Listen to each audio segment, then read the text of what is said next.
खरं तर हे दुकान आहे एका खाद्यपदार्थाचं, ते म्हणजे शेतकऱ्यांसाठी उपयुक्त असलेलं.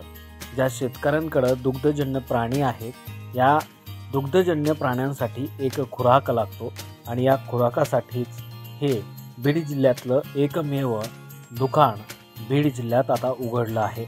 यासाठी नारायणगडाचे महंत, त्याचबरोबर भाजपचे जिल्हाध्यक्ष राजेंद्र मस्के हे देखील या दुकानाच्या उद्घाटनाला हजर होते.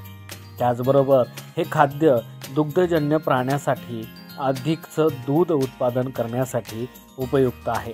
त्याचबरोबर जी सरकी पेंड आहे त्याच योग्यतेचं किंबहुना त्यापेक्षा अधिक या खाद्याचा उपयोग दुग्धजन्य प्राण्यांसाठी होतो. यासाठीच आता बीड जिल्ह्यामध्ये हे दुकान उघडलं आहे. कारण आत्तापर्यंत दुग्धजन्य प्राण्यांसाठी अनेक शेतकरी हे बाहेर जिल्ह्यात किंवा बाहेर राज्यातून अनेक खाद्यपदार्थ आणायचे, मात्र आता हे खाद्यपदार्थ आता बीडमध्येच मिळणार आहेत. यासाठी बीडच्या बीड राजुरी रोडवर हे दुकान उघडलं आहे.